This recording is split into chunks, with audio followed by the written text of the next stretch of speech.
স্বপ্ন নিয়ে দেখা ভালোবাসাকে, এ স্বপ্ন নিয়ে দেখা ভালোবাসাকে দিলাম তোমায়। আমরা মেয়েরা বাপের বাড়িতে মহারানী হয়ে থাকি, আর তারপরে বিয়ে হওয়ার পর যখন শ্বশুর বাড়িতে যাই তখন চাকরানী হয়ে যাই। সারাদিন এত পরিশ্রম করার পরেও সেই চাকরানী। সারাদিন যখন পরিশ্রম করি তখন কেউ বলে না যে আমার বৌমা আজকে এই কাজটা করেছে বা ভালো রান্না করেছে। আর বাপের বাড়িতে এসেই যদি সেই কাজটা করে থাকি তাহলে মা বলে সবার সাথে আমার মেয়ে আজকে সংসারের সমস্ত কাজকর্ম করেছে। তো এই যে মা আর শাশুড়ির মধ্যে পার্থক্য। আর জানো তো, বাপের বাড়িতে কাজ করতে গেলে না একদমই কষ্ট হয় না, কিন্তু শ্বশুর বাড়িতে কাজ করতে গেলে বেজায় কষ্ট হয়ে যায়। এটা মনে হয় শুধু আমারই হয় নাকি আমার মতো প্রত্যেকটা দিদি ভাই ও বোনদেরও হয়ে থাকে, কমেন্ট করে জানিয়ে তো। আর এইদিকে সকালবেলা মা আমাকে বলেছিল মাঠের থেকে গিয়ে একটু কলমি শাক তুলে আনতে। তো আমি মায়ের কথা মতন ঝুড়িটা নিয়ে মাঠ থেকে কলমি শাক তুলে আনলাম। আর এইদিকে দেখো তারপরে ছাদে চলে এসেছি। ছাদে মানে এই যে আমার বাবাদের যে ছাদটা আছে ছোট্ট, সেই ছাদে উঠে পড়েছি। উঠে এখান থেকে কুলেখাড়ার পাতা আর কিছু লঙ্কা তুলে নিচ্ছি। ওই যে মা রান্না করতে করতে লঙ্কা কম পড়েছিল, বললো যে একটু ছাদ থেকে লঙ্কা পেড়ে আন। তো আমিও মায়ের কথা মতন উঠে পড়েছি লঙ্কা পাড়তে। সেখান থেকে লঙ্কা পেড়ে আর কুলেখাড়ার পাতা পেড়ে নিয়ে আসলাম। আর এদিকে দেখি বাবা কাঁকড়া এনেছে, তেলি কাঁকড়া। তো জানো তো, আমার শ্বশুর বাড়ির দিকে না এই তেলি কাঁকড়াটা কেউ খেতে চায় না। আরো এত ছোট ছোট তেলি কাঁকড়া কখনো কেউ খায়ই না। আর বাবা এই কাঁকড়াগুলো কিনে এনেছে।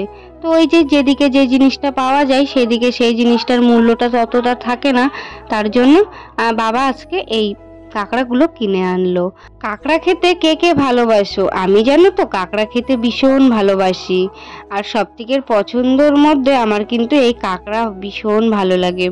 আর আমার শ্বশুর বাড়িতে গিয়েই আমি ফার্স্ট বড় বড় যে নোনা কাঁকড়াগুলো হয়, মেকু কাঁকড়া, ওগুলো কিন্তু আমার শ্বশুর বাড়িতে গিয়েই প্রথম খেয়েছিলাম। আর বিয়ের আগে সবসময় এই তেলি কাঁকড়াই খেতাম। সকাল সকাল সোনা বাবার বায়না ও তরমুজ খাবে। তো সকালবেলায় এদিকে উঠে পড়েছি। উঠে সকালবেলায় আগে ওর দুধটা খাইয়ে এদিকে তরমুজ কেটে ওকে বসিয়ে দিয়েছি। ও তরমুজটা খাচ্ছে। দানা নেই? খাও। ভালো মিষ্টি? দুপুরবেলার জন্য আবার রেখেছি, সেইগুলো দুপুরবেলা খাবা। এখন এগুলো খাও, ভাত খেয়ে তাই এগুলো খাবে।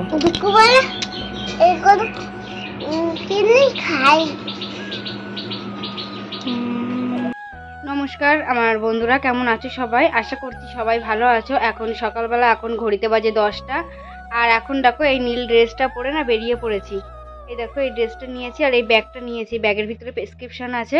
আমার ওষুধ শেষ হয়ে গিয়েছে, তো ওষুধটা আনতে এখন যাচ্ছি আমাদের দোগাছিয়া বাজারে। তো ওখান থেকে ওষুধটা এনে, আর যদি না পাই তাহলে হয়তো চাঁদপাড়ায় যেতে পারি ওষুধ আনতে। তো দেখি ওষুধটা নিয়ে তারপরে আসবো। আর আমরা যাচ্ছি সাইকেল নিয়ে, যার কারণে যেতে যেতে কোনো ভিডিও করতে পারবো না। আর মেঘ হয়েছে, যদি বৃষ্টি হয় তো বাড়িতে এসে কথা হবে। আর যদি আমি কোনো ভিডিও ক্লিপ নিতে পারি তাহলে নেব আর তোমাদেরকে দেখাবো। তো এখন সাইকেলটা নিয়ে বেরিয়ে পড়বো। বৃষ্টি পড়ছে টিপটিপ করে, বৃষ্টি পড়ছে তো টিপটিপ করে। এবার ছাতা নিয়ে না ওই সাইকেল চালাতে পারবো না, তার জন্য ছাতা নিয়ে ফোন নিয়ে কিভাবে সাইকেল চালাবো, তার জন্য বাড়িতে এসে বা কথা হবে। তো আগে ওষুধটা নিয়ে আসি। ওষুধ শেষ হয়ে গিয়েছে, ওষুধ না খেলে শরীরটা ভীষণ পরিমাণে খারাপ হয়ে যাচ্ছে, যার কারণে আবার এখনই ওষুধটা আনতে যাচ্ছি। বাজারে যাব আর পরোটা খাবো না এমনটা কিন্তু একদমই নয়। তো আজকে আমরা বাজার থেকে আসার সময় পরোটাটা খেয়েছিলাম। আর পরোটা খেতে কার কার ভালো লাগে? আমার তো ভীষণ ভালো লাগে। আর এই পরোটাটা খাইয়েছিল কিন্তু এই পিসিমণি, এই কিন্তু আমাদের পরোটাটা খাইয়েছিল আজকে। তো বেশ আনন্দ করে সবাই মিলে একসাথে গিয়েছিলাম আর খুব আনন্দও হচ্ছিল আমাদের। তো বন্ধুরা ব্যাংকের থেকে চলে এসেছি, একটু ব্যাংকে দরকার ছিল, ব্যাংকে গিয়েছিলাম। আর ডাক্তারের ওষুধ কিনতে গিয়েছিলাম। তো ওষুধ তো কেনা হয়েছে, কিন্তু ব্যাংকে গিয়েছিলাম, ব্যাংকের দরকারটা মিটিনি। ব্যাংকের বই বন্ধ হয়ে গিয়েছে, এবার খুলতে কয়েক মাস লেগে যাবে। জানি না ইউটিউব পেমেন্ট আমি পাবো কি আদৌ। যদি আমার 2 থেকে 3 মাসের মধ্যে যদি পেমেন্ট আসে তাহলে সেই পেমেন্ট আমার রিটার্ন চলে যাবে। তো বুঝতে পারছি না কি হবে, আমার ইউটিউব পেমেন্ট হয়তো না পেতেও পারি, জানি না। ভীষণ সমস্যা হচ্ছে, কি করব বুঝতে পারছি না। তো যাই হোক, খুব তাড়াতাড়ি একটা ব্যাংকের বই করতে হবে, আর একটা ব্যাংকের বই, নাহলে খুব সমস্যা হবে। মানে এমন একটা সমস্যার ভিতরে পড়েছি না, মানে ওই দিকে যে শ্বশুরবাড়ির ওইদিকে ব্যাংকের বই করব, কিন্তু আমার আধার কার্ড, আমার আই কার্ড সব হচ্ছে বাপের বাড়ির এখানে করা, তাও ভুলে যাচ্ছে।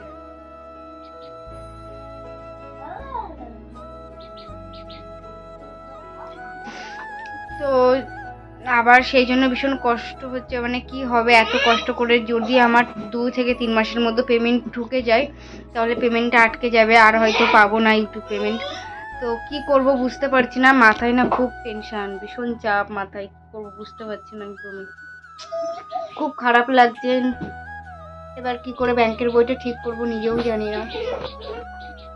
তো যাই হোক, ভাবলাম আজকে ভেবেছিলাম ঘরটা গোছাবো আর সেই একটা ভিডিও করব, সেই ভিডিওটা কালকে পোস্ট করব, কিন্তু এই যে ব্যাংকে থেকে আসলাম, ব্যাংকে থেকে আসার পরে ওই যে ওই কথাটা শুনে না মনটা পুরো খারাপ হয়ে গিয়েছে, আর ইচ্ছা করছে না যে ব্যাংকে মানে বাড়িতে এসে কোনো কাজবাজ করি।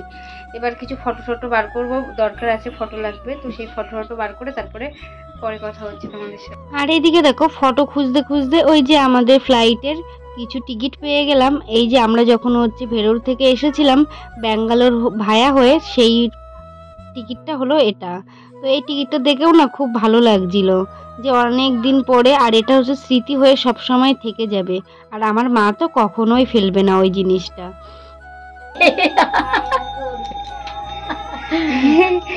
বুনুর এখনো মুখি ভাত হয়নি। তো বন্ধুরা এখানে বসে আছি, দেখো এখন সন্ধ্যাবেলা, ওইদিকে রাস্তার ওই দরজাটা খুলে দিয়েছি, দিয়ে এখন দিয়ে হাওয়া আসছে, আর এখানে আমি সোনাম, এই যে সোনামা, আর এই যে আমার সোনা পাপা আর মা, সবাই মিলে বসে আছি। আর ঘরে ওইদিকে বোন বই পড়ছে, কারণ ওর কালকে পরীক্ষা, তার জন্য। তো বন্ধুরা বসে আছি, গ্যাস নিয়ে আসিনি বাবা, চা খেতে পারতাম। চা করবো, তোদের সাথে চা করবো কি করে? দেখি এবুন সোনামা, সোনামা কই, আমার সোনামা কই, সোনামা ফোনের দিকে তাকিয়ে আছে দেখো। ওরে পাপা, ফোন দেখবে তুমি, ফোন দেখবে? ও সোনামা, ওই শিয়াল কেমন করে ডাকছে, শিয়াল ওরকম করে ডাকে, কেমন করে ডাকে। আর এখানে দেখো মা সন্ধ্যাবেলা চা আর রুটি বানিয়ে দিয়েছে, সেটাই এখন খাচ্ছি, চা দিয়ে ভিজিয়ে। আর বাচ্চাদের মতন ওই যে চায়ের মধ্যে রুটিটা ভিজিয়েছি, তারপর খাচ্ছি। আর বাপের বাড়িতে এসে মায়ের কাছে কিছু আবদার করলে জানো তো সাথে সাথে পেয়ে যায়, আর আবদার করা লাগে না, মা যেন বুঝতে পারে মেয়ের মনের কথা। আর আমি কিন্তু শ্বশুর বাড়িতেও আমার শাশুড়ি মা আমাকে অনেক কিছু বানিয়ে খাওয়াই, যেমন মাঝে সাঝে চা করে আমাকে খাওয়াই, মাঝে মধ্যে না, চাটা কিন্তু আমার মাই সবসময় করে থাকে, মানে শাশুড়ি মায়ের কথা বলছি, আমি 2-1 সময় করে থাকি। আর এখানে দেখো দোকানে গিয়েছিলাম, দোকান থেকে এই মামা ভুজিয়া বলে এই খাবারগুলো এনেছিলাম। তো এই খাবারগুলো খেতে যে এত সুন্দর লাগে, আর ওখানে সোনা বাবা আর ওর মাসিমণি মারপিট করছে, তার জন্য এর পাশটা ওর পাশটা আলাদা আলাদা করে ভাগ করে দিয়েছি। আর এগুলো হচ্ছে জানো তো ম্যাগি হয়, সেই ম্যাগিগুলো ভাজা, তো টেস্টটাও অনেকটাও বেশ ভালো লাগে। আর এদিকে আমার সোনা মা খেলা করছে। তো আজকের ভিডিওটি এই পর্যন্তই থাক।